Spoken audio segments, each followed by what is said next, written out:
En este video vamos a explicar de manera más detallada el ciclo for, comenzando con su diagrama de flujo, su definición, luego con su pseudocódigo, y vamos a ver algunos ejemplos básicos con lenguaje C y con el lenguaje Python. El ciclo for es una estructura repetitiva que debe formar parte de cualquier lenguaje de alto nivel como Python, Java, C++, etc. Lo que permite esta estructura repetitiva es ejecutar un número de veces un bloque de código, y el número de veces que se debe repetir, pues nosotros debemos saberlo de antemano. Para ello debemos definir al menos los siguientes elementos: una variable de control que la vamos a inicializar con algún valor, una condición que va a indicar si esa variable de control ya llegó a su valor final, una manera de actualizar también la variable de control para que pueda ir desde el valor inicial hasta el valor final, y el bloque de instrucciones, el cual se va a repetir un número de veces. Aquí tenemos el diagrama de flujo del ciclo for. Como podemos ver, aquí tenemos los tres elementos que necesita al menos un ciclo for. Tenemos una variable de control con su valor inicial. Tenemos aquí una condición que nos va a permitir identificar si esa variable ya llegó o no a su valor final. Si no ha llegado a su valor final, entonces va a ejecutar el bloque de instrucciones correspondiente, y si no, si ya llegó a su valor final, ya no se va a cumplir esta condición y se va a saltar ese bloque de instrucciones como se ve aquí. En este caso, como parte del bloque de instrucciones dentro del diagrama de flujo, tenemos a la actualización de la variable de control, que sería el tercer elemento del ciclo for. En este caso, se incrementa en 1 la variable de control. Esto significa que debería comenzar con un valor inicial menor que el valor final. Entonces se va a incrementar en 1, y una vez que se ejecute el ciclo de instrucciones, el bloque de instrucciones, y que se incremente la variable de control, entonces va a volver a preguntar si ya llegó la variable de control al valor final, y se vuelve a repetir el ciclo. Vamos a verlo con un ejemplo. Vamos a hacer un ejemplo con diagrama de flujo. Aquí el objetivo es hacer un programa que sume los números desde el 1 al 5. Es decir, va a sumar el 1 más el 2 más el 3 más el 4 más el 5. Y en ese caso el valor que vamos a obtener finalmente va a ser el 15. Entonces aquí tenemos ese diagrama de flujo que corresponde a ese programa. Aquí estamos inicializando las dos variables. La primera es variable, que va a ser en este caso la variable de control.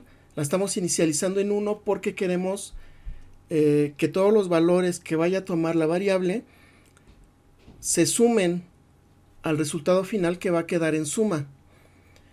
Esta variable suma la estamos inicializando en 0 porque, como vamos a sumar más valores, necesitamos que no haya algún otro valor inicial que se sume al resultado que queremos finalmente. Si le ponemos aquí, por ejemplo, el 1, estaríamos sumando, además del 1, 2, 3, 4, 5, estaríamos sumando una unidad más.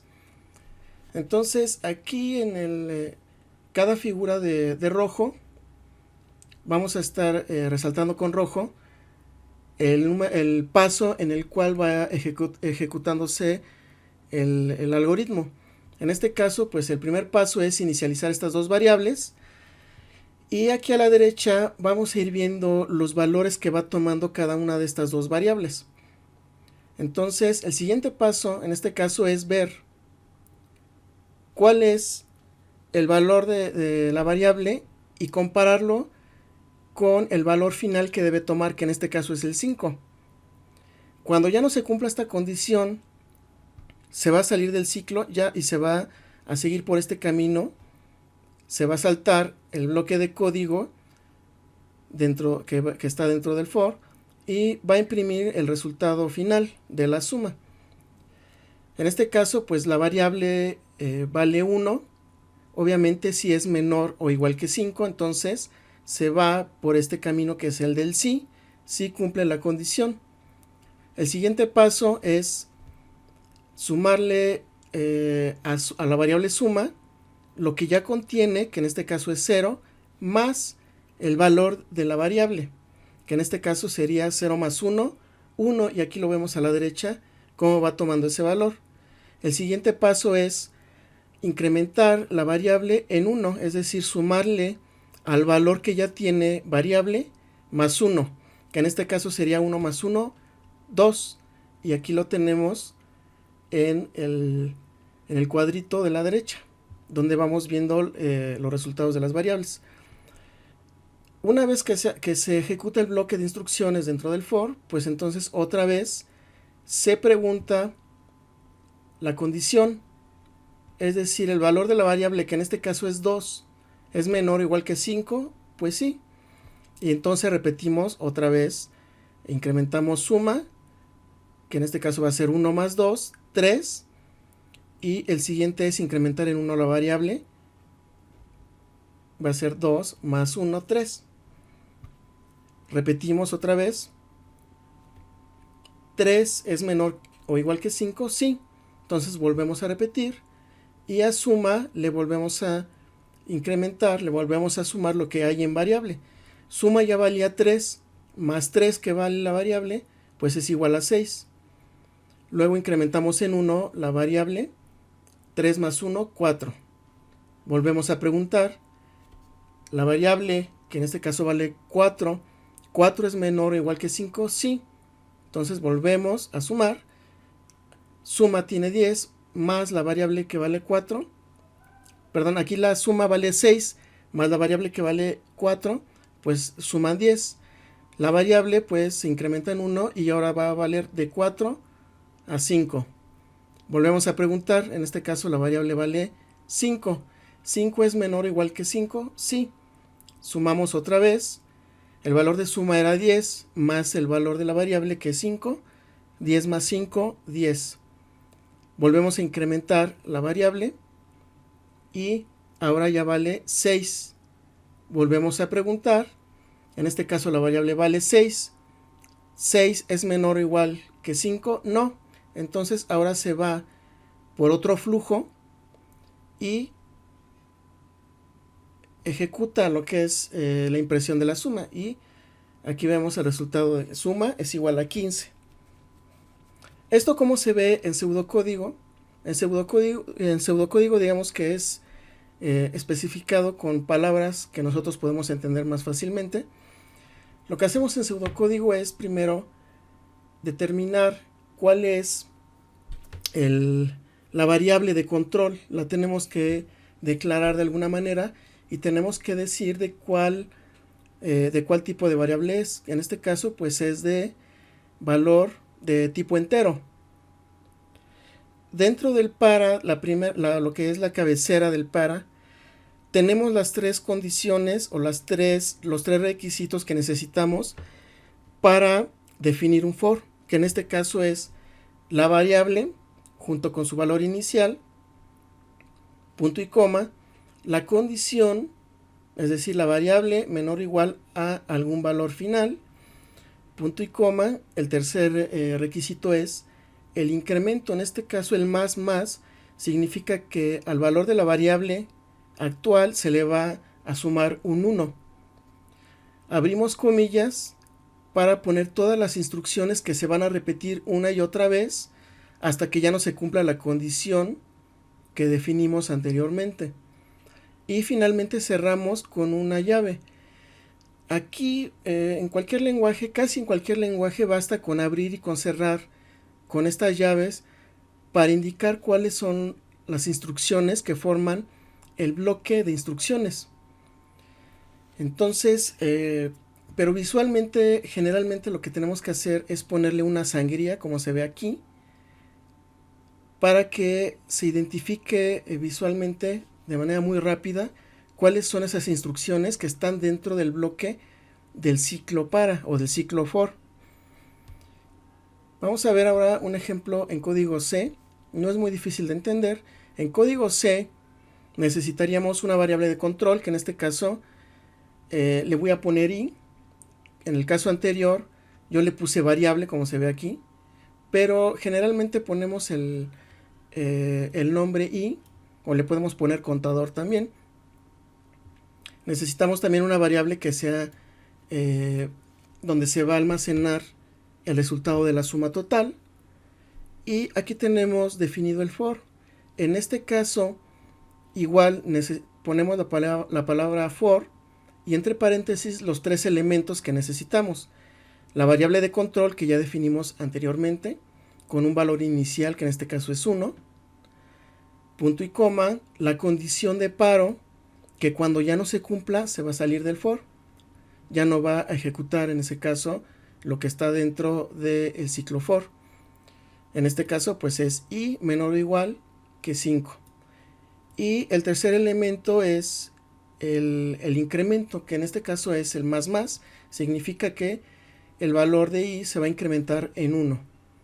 En este caso ya no ponemos el incremento de la variable de control dentro del bloque de instrucciones, porque ya se pone en la cabecera del for. Entonces aquí tenemos como única instrucción a la suma. Entonces vamos a ver con una pequeña prueba de escritorio cómo se va ejecutando este pequeño programa o fragmento de programa. Vamos a ponerle aquí, tenemos en la primera columna tenemos cuál es la línea que se está ejecutando en ese momento. Luego por cada una de las variables tenemos una columna donde vamos a ir poniendo los valores actualizados de cada una de las variables, y en la última columna tenemos la condición de paro. Mientras sea verdadera vamos a seguir ejecutando la suma, que en este caso es la única instrucción dentro del bloque del for, y cuando sea falsa ya no. Esa sería la condición de paro. Cuando ya no se cumpla que i sea menor o igual que 5, entonces se va a parar el programa. Entonces la primera línea que se ejecuta pues son estas dos. La inicialización de suma con valor 0, aquí estamos diciendo que se ejecuta la línea 1, y en este caso tenemos que nada más se ejecuta la primera línea, y después de esta se ejecuta la línea 3. En la línea 3 tenemos que se está inicializando el valor de i en 1. ¿Por qué lo inicializamos en 1? Porque necesitamos sumarle a la variable suma todos los valores de i desde 1 hasta 5. Por eso también estamos incrementando de 1 en 1. Entonces se va a sumar primero 1, luego 2, luego 3, luego 4, luego 5. Luego ejecutamos la línea 4, que sería la suma. En ese momento suma vale 0 más lo que vale i, que en este caso es 1. 0 más 1 es 1. Después volvemos a repetir la línea 3, perdón. En la línea 3 lo que hacemos ahora, ya no se inicializa otra vez la variable. Ahora se pregunta si el valor de i es menor o igual que 5 y se hace el incremento. Entonces aquí primero lo que se hace es el incremento de la variable de 1 a 2. Luego preguntamos si 2 es menor o igual que 5, pues si es verdadero. Como fue verdadero, entonces lo que hacemos es ejecutar la línea 4 que tenemos aquí, que su valor actual en ese momento de suma es 1 más el valor de i, que vale 2. Esto nos da 3. Siguiente, otra vez volvemos a ejecutar la línea 3. Incrementamos i, 2 más 1, 3. preguntamos, ¿y es menor o igual que 5? Pues sí, es verdadero. 3 es menor o igual que 5. Entonces podemos ejecutar otra vez la línea 4, como se ve aquí. Y el valor actual en ese momento es, el valor actual de suma es 3. 3 más 3 que vale la variable i, pues es igual a 6. Volvemos a ejecutar la línea 3. Ahora se incrementa i, valía 3 más 1, 4. 4 es menor o igual que 5 si es verdadero. Entonces ejecutamos otra vez la línea 4 que corresponde a la suma. Ya valía 6 la suma más 4 que vale i es igual a 10. Entonces otra vez volvemos a preguntar. Volvemos a incrementar 4 más 1, 5. 5 es menor o igual que 5, sí, es verdadero. Entonces ejecutamos otra vez la línea 4. En este caso suma ya valía 10 más 5 que vale i. Entonces tenemos 15. Volvemos a repetir la línea 3. 5 más 1. Aquí debería ir un igual, perdón. Debería ir un igual. Y 5 más 1 nos daría 6. Como aquí 6 ya no es menor o igual que 5, entonces ya no se mete al bloque de instrucciones, ya no hace la suma y termina de ejecutarse. Esto a grandes rasgos o de manera general es como funciona el ciclo para o el ciclo for, ya sea en pseudocódigo, diagrama de flujo o en código C. ¿Cómo funciona en Python? En Python es un poco distinto, aunque la idea es prácticamente la misma. Aquí tenemos el mismo programa, pero en Python. Entonces aquí en Python no es necesario declarar las variables. Por eso se le llama lenguaje no tipado o no fuertemente tipado. Significa que no es necesario indicar el tipo de cada variable antes de poderlas utilizar. Entonces aquí la única que estamos inicializando es suma. En Python, como no es tipado, significa que, a ver, otra vez, no es necesario ponerle el tipo de variable antes de utilizarla, pero sí debemos inicializarlas. Si no inicializamos las variables con algún valor, no podemos utilizarlas. Entonces, aquí suma, por eso la estoy inicializando en 0. Y en la variable i ya la estoy inicializando dentro del for, por eso no la estoy poniendo desde antes. Entonces aquí el programa es un poco más sencillo. Suma, aquí la inicializamos en 0. La cabecera del for ya no lleva paréntesis entre el inicio y el final de la cabecera. Para indicar el final de la cabecera ponemos 2 puntos. Luego estamos indicando la variable de control, que en este caso es i. Estamos diciendo que i en el rango del 1 al 6 va a tomar valores del rango del 1 al 6. En este caso, cuando se indica que el valor final del rango es 6, significa que va a tomar valores desde 1 hasta 5. Por lo general, así es en Python. Es decir, no va a llegar a tomar el valor de 6 para poder ejecutar, en este caso, la suma o lo que haya dentro del bloque de instrucciones. Si yo no le pongo aquí un valor inicial, si yo le pongo nada más range y entre paréntesis 6, entonces el rango va a ir desde 0 por default, desde 0 hasta 6, hasta 5. Entonces, como yo quiero sumar los números del 1 al 5, entonces por eso le pongo del 1 al 6. ¿Cuáles son los valores que va a tomar? Pues aquí lo vemos en la tablita de la prueba de escritorio. Va a ser 1, 2, 3, 4 y 5. Luego, ¿cómo indicamos cuáles son las instrucciones dentro del ciclo for en Python? En Python no utilizamos llaves como en el caso anterior. Aquí lo que hacemos es que dentro a la altura del for vamos a hacer una indentación, ya sea del espacio. Aquí no hay una regla de cuántos espacios se deben hacer, puede ser un tab, dos tabs, pueden ser 3 espacios, un espacio, 2 espacios, pero una vez que nosotros pongamos un espacio o 2 espacios para la primera instrucción, las demás deben tener el mismo espacio. No podemos ponerle aquí 2 espacios a la primera instrucción y a la siguiente ponerle, por ejemplo, un tab. Aunque aparentemente estén a la misma altura, no puede ser así. Le tenemos que poner exactamente los mismos caracteres como indentación, ya sean 2 espacios o 2 tabs o lo que sea. Aquí no va a haber problema porque nada más es una instrucción. Aquí le podemos poner lo que nosotros queramos. Entonces vamos a ver cómo sería aquí la prueba de escritorio. Aquí en la tablita vamos a ir viendo. La primera línea que se ejecuta es la 1. En este caso la suma va a valer 0 porque se ejecuta la línea 1. La siguiente sería aquí precisamente, ahora sí, la línea 2, que es la cabecera del for. La línea 2 que nos indica que y va a tomar el primer valor dentro del rango que ya se asignó, que en este caso es el 1.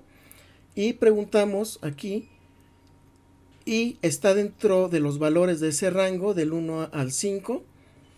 Es verdadero, entonces se ejecuta lo que está dentro del ciclo for, que nada más en este caso es la suma. Le sumamos a la variable suma el valor de i, que en este caso vale 1. 0 más 1 es igual a 1. Y volvemos a repetir lo mismo.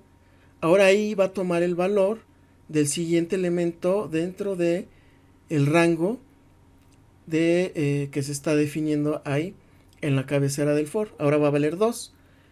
Es verdadero también que en ese caso i está dentro de los valores permitidos, por lo tanto se puede ejecutar otra vez la suma, y ahora va a valer 1, que ya es el valor anterior, más el valor actual de i, que en este caso vale 2, y 1 más 2 pues es 3. Esto podemos irlo siguiendo exactamente como en el anterior caso. Ahora i va a valer 3. Es verdadero también que i está dentro del rango o de los valores permitidos, por lo tanto se vuelve a ejecutar la suma. Ahora va a ser 3 más 3 igual a 6.